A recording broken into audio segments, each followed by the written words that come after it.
Hello everybody. This video lecture is going to be covering outlining your speech.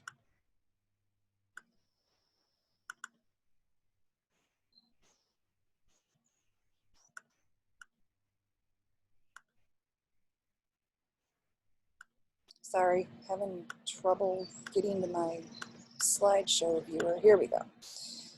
Okay. So when we talk about speech outlines, there are actually two types of outlines. When you first start preparing for your speech, you're going to be writing a preparation outline.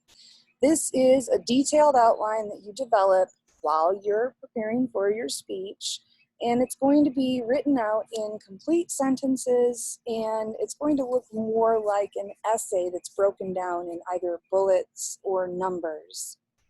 It's not going to be what you use when you actually deliver your speech.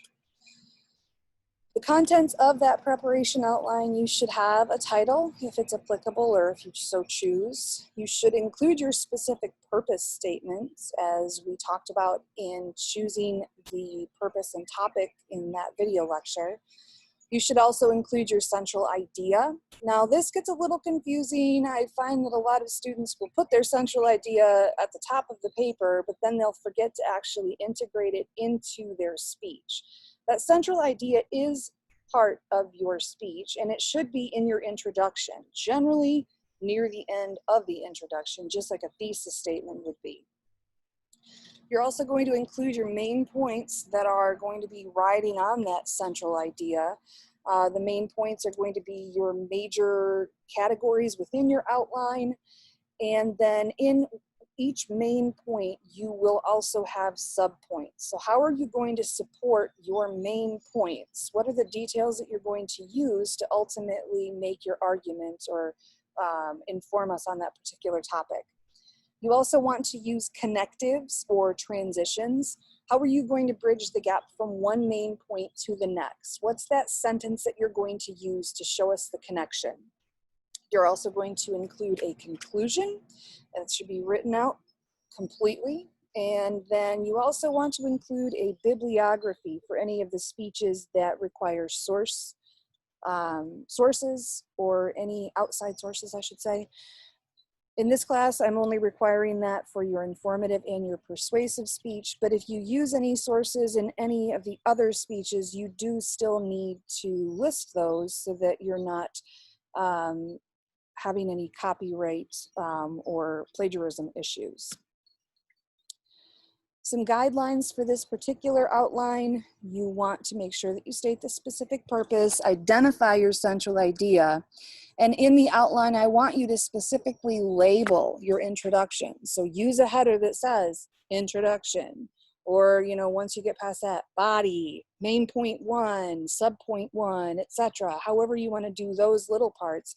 But make sure that you are definitely labeling the major components of your speech so that I'm able to easily identify what you're up to when I give you feedback on your outlines. Use a consistent pattern of symbolization or indentation. So if you decide that you're going to use bullets through the whole outline. If you decide you're going to use Roman numerals or letters, what have you, just be consistent so that I can follow your structure, and then probably that you can follow your structure too. You want to label transitions, any internal summaries, any internal previews, all of those should have those header type style things, again, to set those out from the rest of the speech. Attach your bibliography, I already referenced that, and provide a title if you want. In terms of the visual framework, I just alluded this to a certain extent.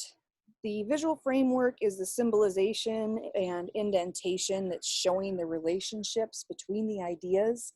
So as you're supporting your main points, you're going to be using subpoints. You want to indent those subpoints to show, okay, this subpoint belongs to this main point, and this is how I'm supporting it. So how does that actually look in an outline? Well, here it is. So in this particular outline format, they're using a Roman numeral style framework where they're going to have the main point first. The subpoints are going to be labeled with capital letters, and then any sub-points would be used with numbers. And the same visual framework will be repeated for any of the main points that follow.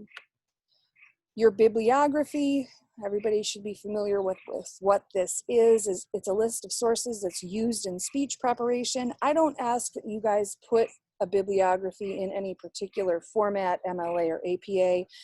It's totally up to you. Really what I want to see is a URL that tells me where you got your source so that I can make sure that it's credible. If it is a book or a journal from the library, please provide as much information about that as possible so that I can backtrack and again check that to see if it's credible. Now, the second type of outline is your speaking outline. This is a much more brief version of the preparation outline, and you're using that during your actual presentation of the speech. It's going to use the same framework as your preparation outline. You're still going to have bullets, you're still going to have numbers or whatever you choose to use, but you're going to drastically reduce the length. So take that preparation outline and whittle it down and only keep the information or words or phrases that you absolutely need to deliver your speech. It should be as short as possible without, kind of putting yourself in a bind where you start to forget things. You want to make sure that it's legible. So I would say do as much as you can to try to condense that speaking outline to no more than 1 page, because having to flip a page in the middle of a speech is incredibly distracting, and a lot of us lose our place, or the audience gets distracted watching you turn the page. It's very awkward. So try to keep it down to 1 page.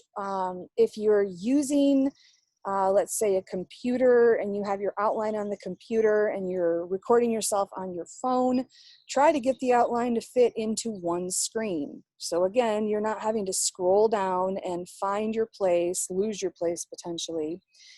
But at the same time, because I said, make it legible, you don't want to make the letters so small that you're not actually able to read it.